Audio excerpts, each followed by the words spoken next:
stabilité du Cameroun. Dans ce journal, vous écouterez les réactions à chaud de ces responsables des organisations non gouvernementales et leaders de la société civile. Et en sport, dans ce journal, le verdict du tribunal arbitral du sport TAS est tombé, rétablissant la Ligue de football professionnel du Cameroun comme ligue qui dirigera et s'occupera désormais des affaires du sport pour le compte d'Elite One et tout au Cameroun, mais aussi la réintégration de New Star de Douala. Les précisions dans ce journal. Voilà pour les titres de votre journal.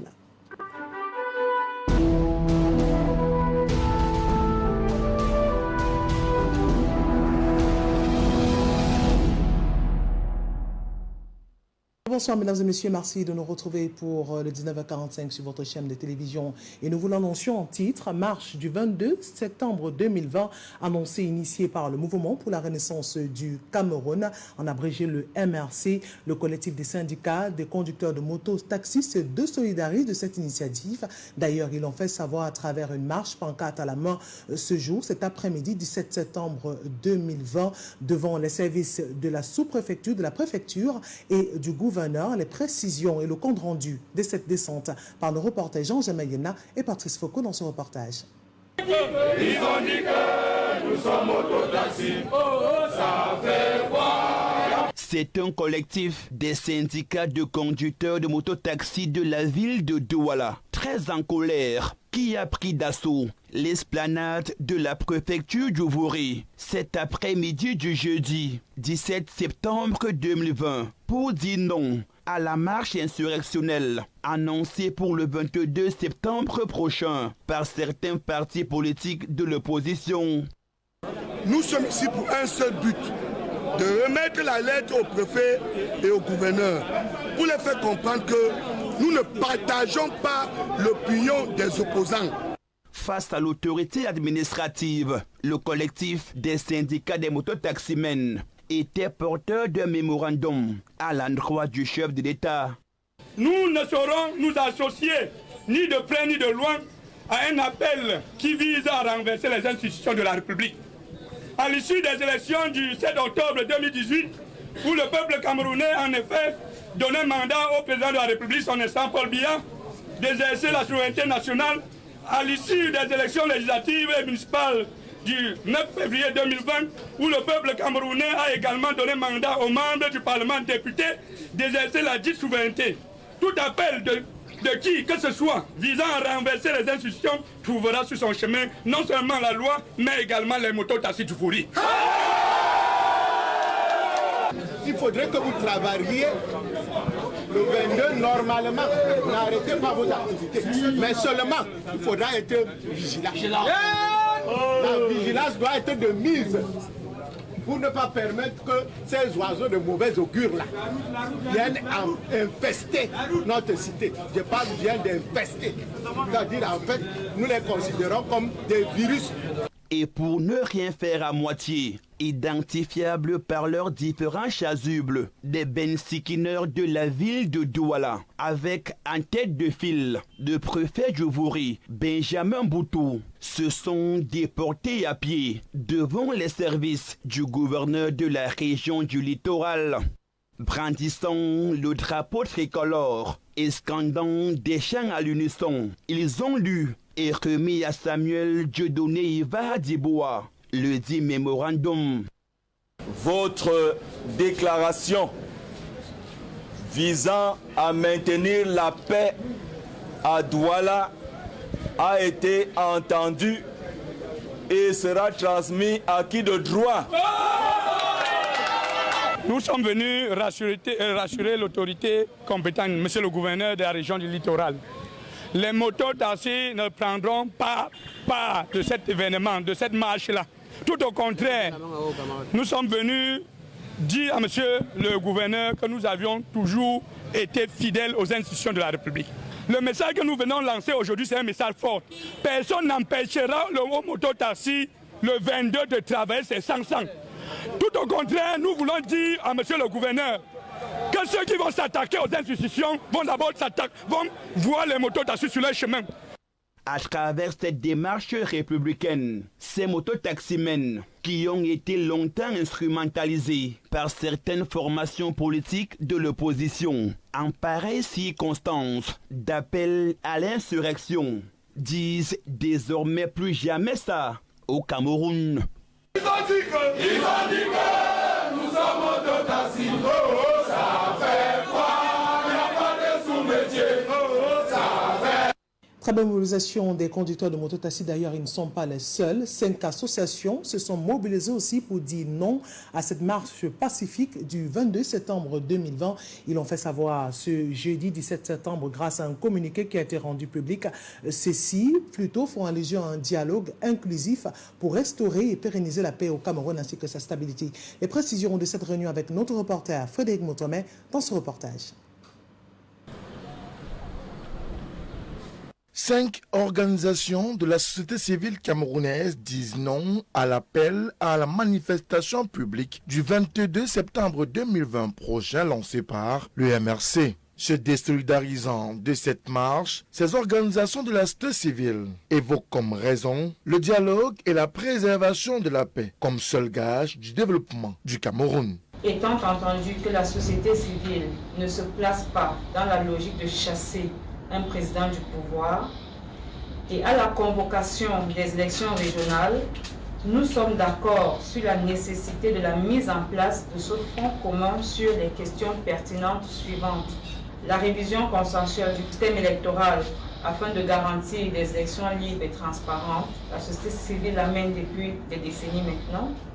Deuxième point, la résolution pacifique de la crise socio-politique dans les régions du nord-ouest et du sud-ouest. Et enfin, la réconciliation nationale pour une paix durable, seul gage pour le développement au service des populations. Saisissant la balle au bon, cette société civile, ainsi mobilisée, invite tout de même le pouvoir en place au respect des libertés individuelles et collectives telles que prescrit dans la Constitution du Cameroun. L'État du Cameroun doit impérativement rappeler son gouvernement au strict respect de la Constitution du Cameroun et de sa devise. La société civile urge les autorités camerounaises à laisser les associations, les partis politiques à exercer leur droit à la liberté d'association et de la manifestation en tout lieu. La société civile tient à rappeler que le rôle des autorités est d'encadrer les manifestations afin d'éviter le débordement et non de les réprimer. Au cours du point de presse donné ce jeudi dans la ville de Douala, ces responsables associatifs ont également évoqué la question de la crise sécuritaire et sécessionniste dans le nord-ouest et le sud-ouest du Cameroun.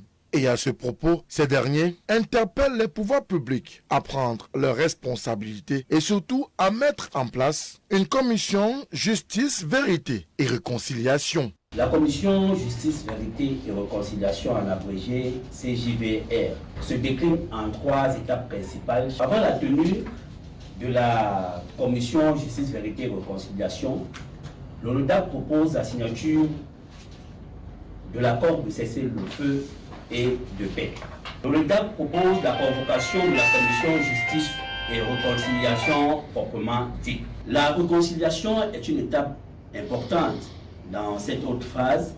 En appelant à la résolution dans les brefs délais de la crise anglophone, ces 5 organisations de la société civile exigent également un consensus général et un dialogue inclusif permanent avec tous les autres acteurs pour un Cameroun en paix, prospère, un et indivisible. Jeudi propre ou jeudi mort au marché Kouloulou, situé dans la capitale économique du Cameroun, à Douala. La confusion s'est installée dans les artères de ce marché. Pourtant, la décision de la fermeture de ce marché ce jeudi fait état d'une journée de propriété. Certains commerçants font une liaison avec une actualité politique. Pourtant, il en est moins, comme nous précise notre reporter Frédéric Moutomé dans ce reportage. Les jeudis se suivent mais ne se ressemblent visiblement pas ici au marché Kololone. Ce jeudi propre a tôt fait de se transformer en jeudi mort face à la surprise des commerçants de ce marché de l'arrondissement de Douala 2e. En vérité, cette journée, Je ne sais vraiment pratiquement pas ce qui se passe. Ou alors le projet de cette journée, puisque nous n'en savons rien. Je pourrais vous en dire plus. On va jusqu'à 17h. Donc on empile encore le chômage. Là, c'est le chômage qu'on empile encore. Et la rentrée est dans quelques jours. On va faire comment pour envoyer les enfants à l'école? Contrairement au jeudi propre consacré au nettoyage de l'espace marchand, dont l'ouverture est initialement prévue à 10h, 7h, il faudra plutôt emballer jusqu'à 17h. Mais se laisser aussi emballer dans une confusion où ici chacun y va de son interprétation. Ils n'ont rien fait. Voilà. Ça sert à quoi alors? Ils ont donné quel sens à la journée d'aujourd'hui? C'est ce qu'on veut. C'est ce qui est parlé vrai. On devrait respecter, chacun devrait respecter. Mais ils n'ont même pas fait ça. Joint au téléphone, une source de l'administration de la commune de Douala 2e nous rassurera qu'il s'agit d'une décision de cette mairie qui a pour objectif d'organiser cette journée afin d'efficacement matérialiser le jeudi dédié à la propreté. Un communiqué radio et presse qui a d'ailleurs été diffusé pour la circonstance afin que chaque commerçant s'imprègne de sa responsabilité de connaître les pénalités pour ceux qui iront à l'encontre de cette initiative. Il n'en est donc ni plus ni moins d'une fermeture qui a une relation avec une certaine actualité politique. Il s'agit à en croire le communiqué d'une journée spéciale de propreté où chaque commerçant de l'arrondissement de Douala 2e doit mettre la main dans la pâte afin de participer à l'éclat de son espace marchand qui fait son quotidien. Et la journée de propreté a aussi été effective dans la ville de Konsamba, située dans le département du Mongo. Et la mairie de cette ville, d'ailleurs, qui a assisté à la cérémonie de fin des stages de ces jeunes qui ont entrepris d'assainir la ville de Konsamba. Ceci grâce à ces activités lucratives liées à la période des vacances. On nous parle aussi des cadres administratifs de la mairie qui ont profité de cette célébration pour sensibiliser les jeunes sur l'éducation, mais surtout le civisme à instaurer dans la ville de Konsamba et des différentes villes du Cameroun. Les précisions de Jean-Marie Onambele, le compte rendu de cette cérémonie. Les jeunes stagiaires de la mairie de Konsamba ont reçu les parchemins de fin de stage lors d'une cérémonie à leur consacrée. Des jeunes qui ont été occupés pendant les vacances dans le curage des grains, le désherbage, le nettoyage des bureaux et même certaines tâches administratives se disent satisfaits du temps passé à la mairie de Konsamba. Ce stage par lequel nous avons pu donner un plus dans la société aujourd'hui, force est de constater que le Konsamba est en train de retrouver son éclat d'avant par des moyens mis entre nous les jeunes. Nous sommes lancés dans ce stage et déjà je me sens très content, très joyeux d'avoir participé. Déjà pas parce qu'on venait quand même chercher de l'argent, mais avoir participé en ma manière au développement local de Konsamba. Et par ce stage, donc, nous avons pu échanger déjà avec le MIGEC qui nous donnait l'opportunité de pouvoir nous exprimer sur les aspects moraux, donc ce qui faisait que au sorti de ce stage-ci, par ce diplôme que vous voyez, je me sens prêt, je me sens apte à pouvoir affronter la société d'aujourd'hui et à relever tous les défis. Les autorités municipales, à la fin du stage, disent tout leur contentement au vu de la contribution des stagiaires. D'un travail très bien accompli. Nous pensons avoir été à la hauteur de nos ambitions. Et cela se traduit par la satisfaction que ces enfants manifestent. Ils ont manifesté durant tout le long de la période de leur stage et même à la fin du stage.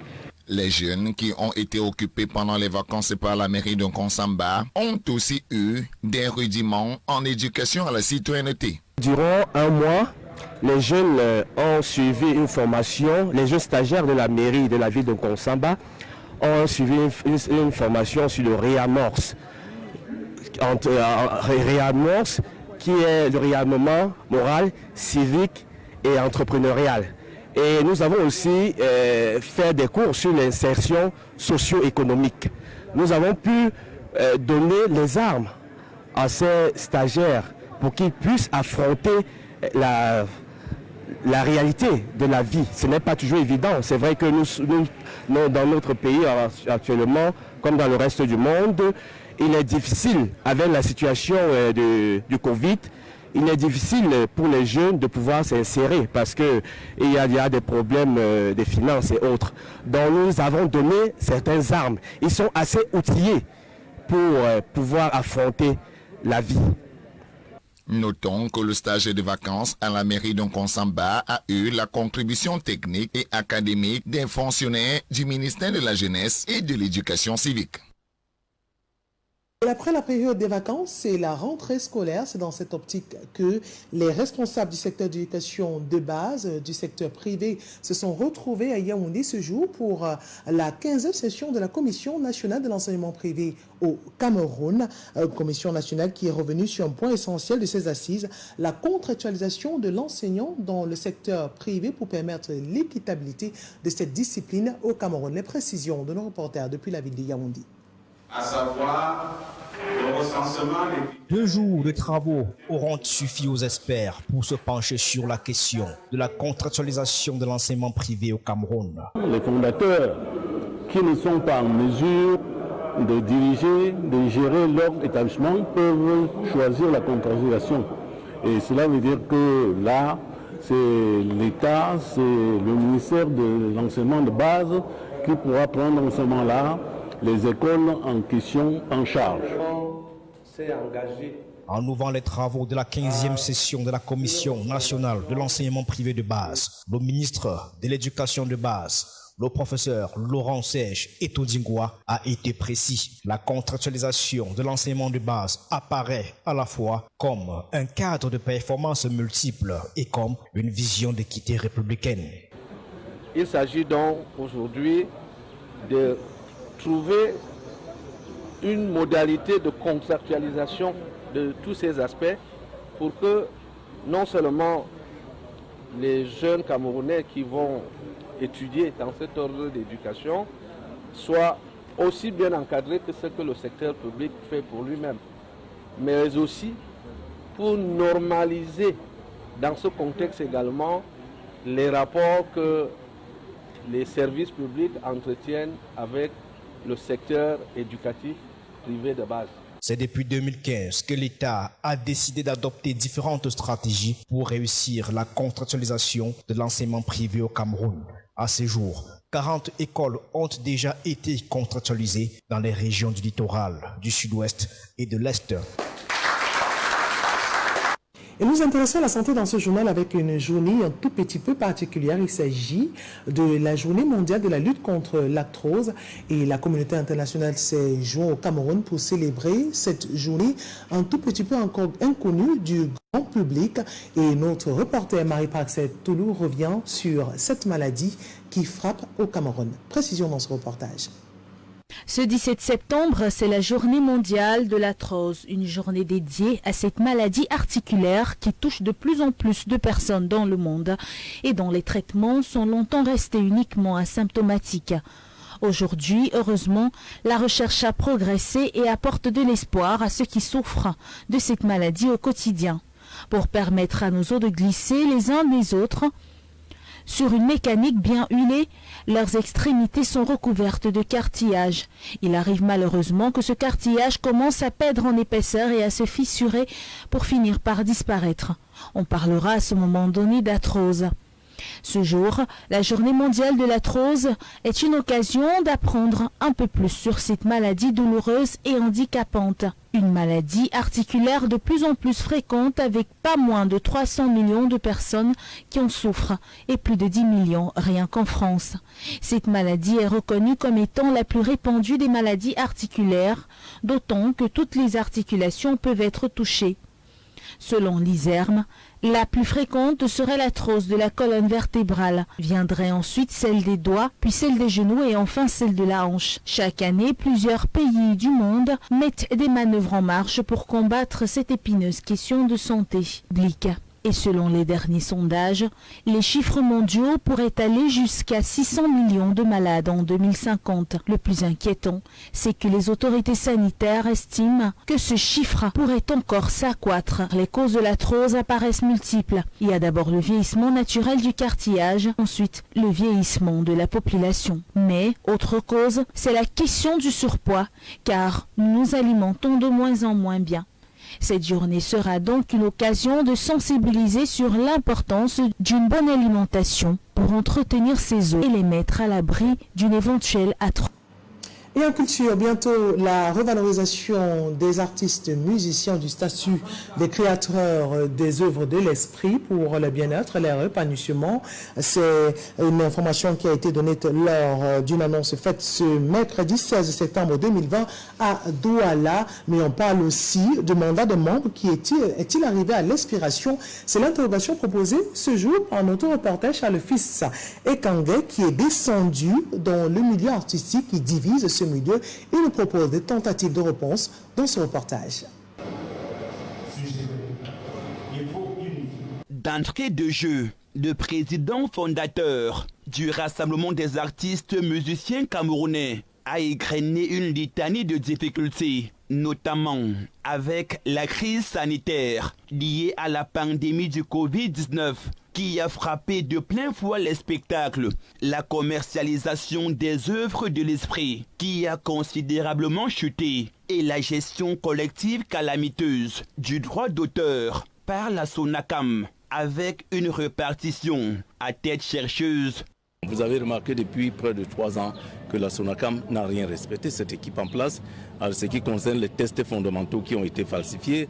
Et lorsqu'on regarde une entreprise qui n'a pas de code électoral et de règlement général, c'est tout un problème.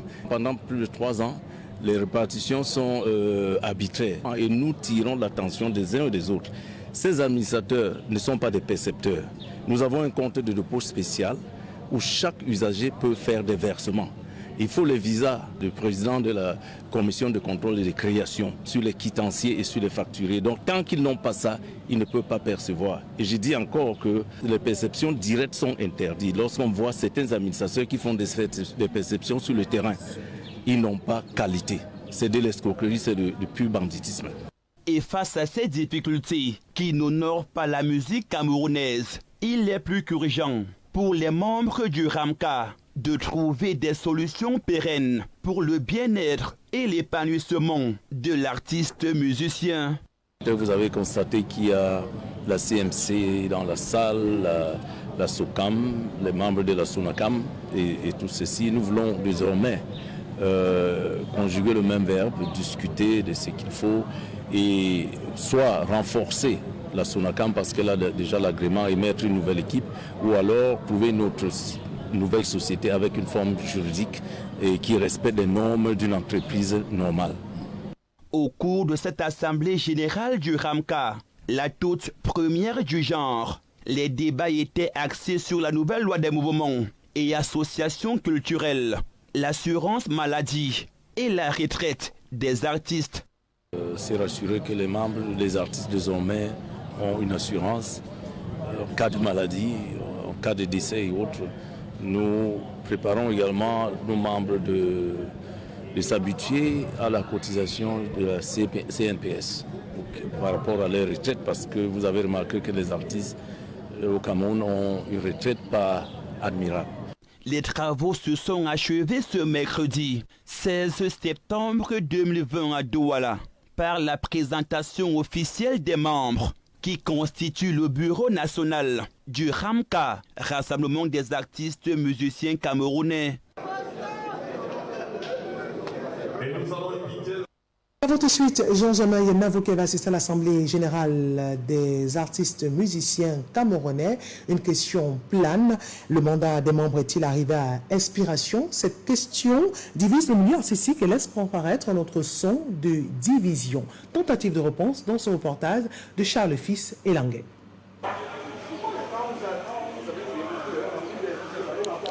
Le mandat des administrateurs de la SONACAM est arrivé à expiration. Voilà le son qui résonne en ce moment dans le milieu artistique. Pour plusieurs, l'heure est au bilan. Des musiciens exigent que le corps directoire de la SONACAM devrait rendre le tablier de la gestion de cette société après ce communiqué signé du prince Dédi Eyango, président du RAMCA, tente de ressortir l'illégitimité actuelle des administrateurs de la SONACAM tout en demandant d'urgence une assemblée générale afin de commettre de nouveaux administrateurs qui, l'on espère, mèneront les artistes vers un avenir plus ou moins certain. J'ai dit qu'on ne devrait pas avoir la guerre. Ne devrait pas avoir, les artistes ne devraient pas avoir la guerre pour les sociétés de droits d'auteur. Parce qu'en vérité, nous sommes à plus de peut-être 4 sociétés maintenant. Et chaque fois, des administrateurs, ils ont échoué, chaque fois, il faut changer. Je me dis, à la Socadra, à l'époque, la toute première société de droit au Cameroun, ce n'étaient pas des artistes.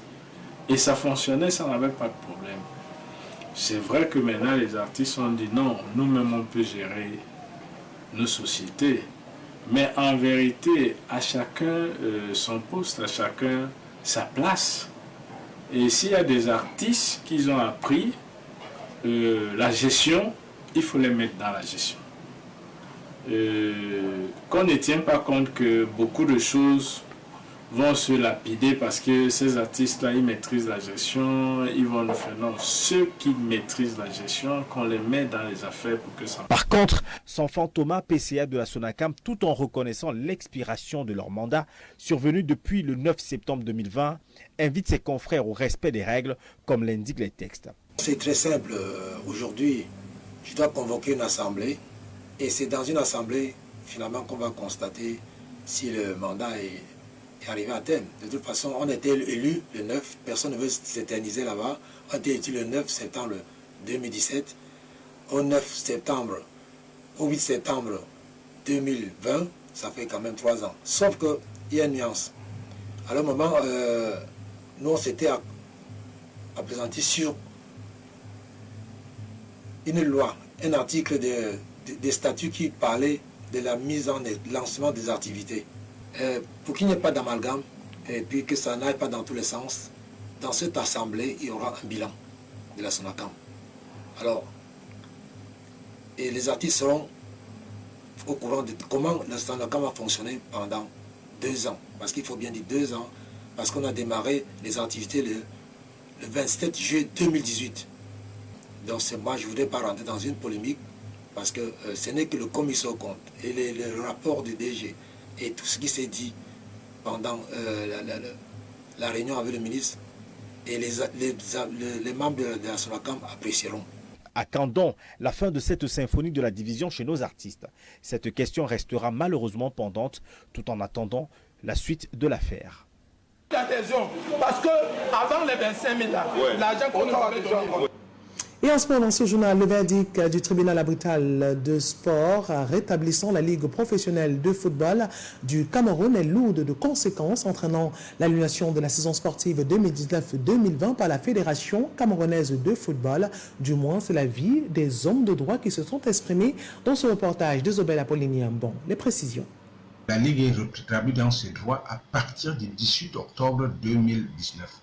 Ce qui veut dire que tout ce qui a été fait après le 18 octobre 2019 est nul et de nul effet. Maître Alain Guinich, avocat au barreau du Cameroun, confirme l'annulation des championnats professionnels de football organisés pour le compte de la saison sportive 2019-2020 par la Fédération camerounaise de football à la lumière du verdict rendu par le tribunal arbitral du sport. Le CTT, c'est-à-dire le comité technique transitoire qui a été créé par l'Africa Foot, est supposé n'avoir jamais existé. C'est-à-dire le championnat organisé par cette instance durant la saison 2019-2020 est donc nul. Ce qui veut dire donc que le championnat n'est pas supposé avoir existé. Un verdict qui pourrait entraîner des conséquences graves. D'abord, sur le plan financier. Il y a un acte qui a été posé et qui a été constaté que c'est un acte indu, irrégulier. Il a causé un préjudice. Si les gens se sont plaints, c'est qu'il a causé un préjudice. Ces gens ne sont pas allés, je ne sais pas, ils ont leurs raisons, certaines raisons financières. Parce que quand vous demandez une certaine somme, vous devez consigner un certain pourcentage de cette somme. Et je crois que les personnes ne pouvaient pas en ce moment. Maintenant qu'elles sont sûres qu'elles ont gagné, elles vont maintenant pouvoir rester en justice pour être dédommagées parce qu'il y a un fait qui leur a causé un préjudice. L'homme du droit précise que l'annulation des 10 championnats pourrait également faire l'objet d'une poursuite judiciaire à l'endroit de ses principaux organisateurs. Les dirigeants de la FECAFOOT peuvent être poursuivis. Maintenant, conformément à leur texte, c'est-à-dire, je crois que c'est l'article 41, qui disent qu'ils peuvent être traduits devant la commission d'éthique. Ça veut dire quoi? Ça veut dire qu'ils ont posé des actes qui vont à l'encontre de l'éthique sportive, en tout cas l'éthique footballistique.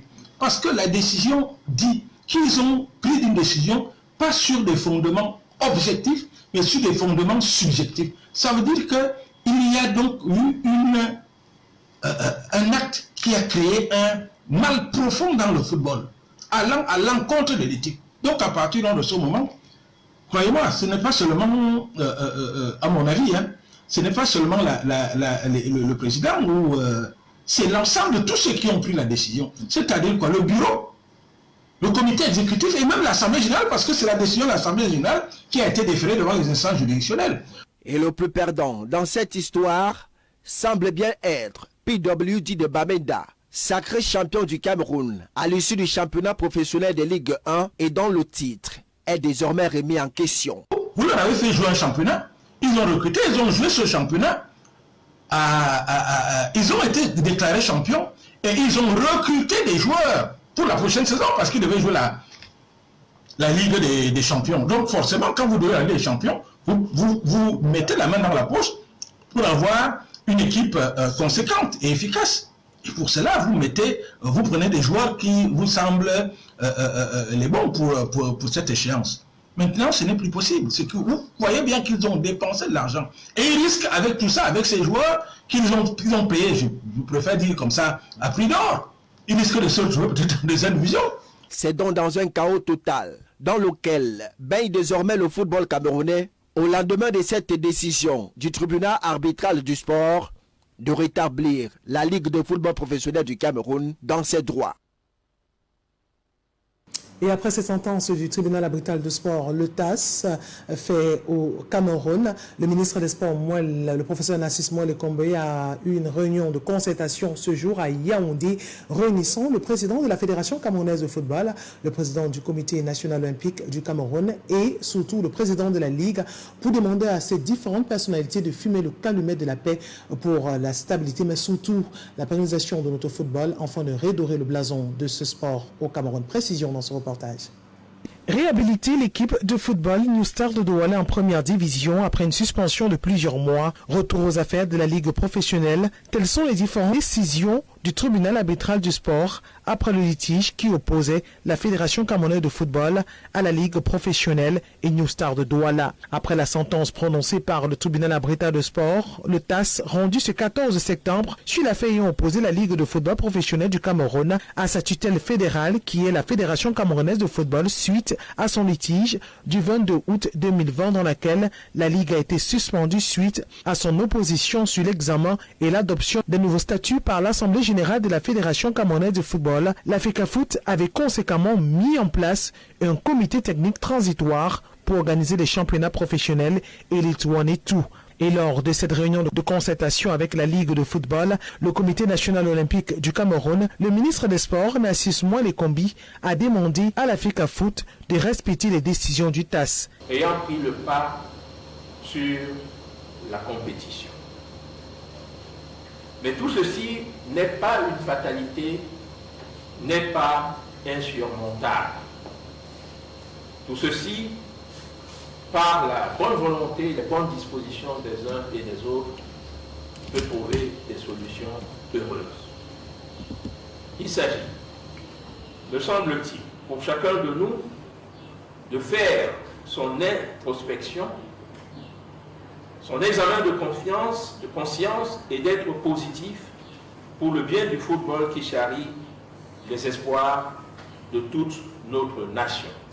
Il est important pour nous, tous, tutelle, INSEP, comme structure de mise en œuvre pratique de ces activités sportives, fédération, ligue, de prendre l'exacte mesure de la très lourde responsabilité qui nous incombe. Vous savez, autant moi, sinon plus que moi, que le sport en général et le football en particulier constituent le vecteur d'émotion, l'épicentre des espérances, des ambitions, des prétentions, des intentions de la jeunesse, de rêves et d'espérances pour un très grand public camerounais.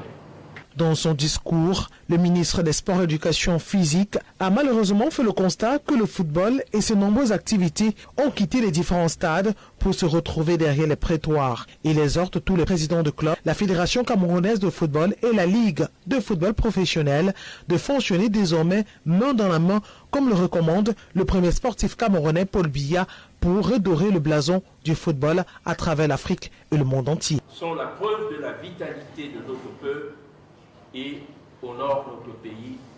Fin de citation.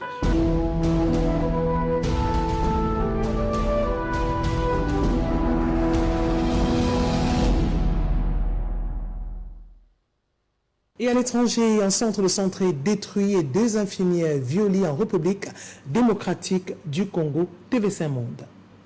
Comment continuer à travailler, à prendre soin des autres après l'horreur? Le centre de santé de Kisinso et son personnel restent sous le choc, presque une semaine après les faits. La police veille désormais sur les lieux, mais les stigmates de cette nuit de violence sont partout. Si les gens ici, ils ont commencé par abuser de la première infirmière. Sur les bancs ici, 2 infirmières violées, 2 jeunes recrues qui étaient de garde cette nuit-là. Le centre de santé accueille aussi une maternité. La pharmacie pillée, le laboratoire dépouillé de tout ce qu'il contenait. Ils ont saccagé et le sang qui était là, ils ont pris tout le sang, toutes les poches de sang.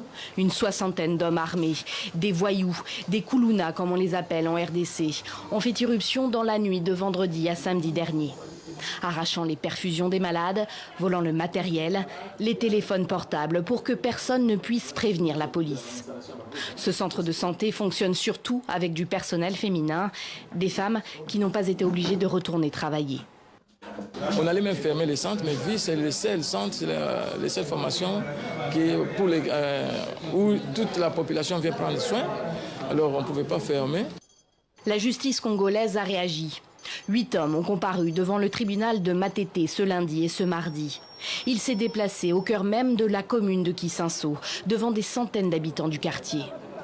Les infirmières violées, malgré leur traumatisme, sont venues raconter. En très peu de temps, on nous a violés. Un grand nombre de personnes nous ont violés. Ils étaient nombreux, vraiment nombreux. En un court instant, 5 personnes te pénètrent par la bouche, par l'anus, par le vagin. Ils me disaient qu'ils me connaissaient bien. De nombreuses collègues infirmières sont là pour les soutenir. C'est pas la première fois au Congo, hein. C'est pas la première fois parce qu'à l'Est, c'est chaque jour que nous vivons ça. Soit on nous viole, soit on nous tue. Et ça, c'est la énième fois. Et nous voudrions que cette fois-ci, que la justice fasse vraiment son travail. 3 hommes ont été condamnés à 20 ans de prison dans le cadre de cette procédure dite de flagrant délit. 2 ont été acquittés, 3 mineurs renvoyés devant un tribunal pour enfants. Les autres coupables présumés, des dizaines d'hommes, courent toujours. Et c'est avec cette information que nous refermons cette édition de l'information sur votre chaîne de télévision. Retrouvez l'actualité ce vendredi dès 8h dans l'émission matinale Coco et Cori, à 13h le journal de la mi-journée, 17h30 le journal en langue anglaise. Et nous nous retrouverons ce vendredi à 19h45 pour l'édition de l'information. Bonne soirée à tous. Au revoir.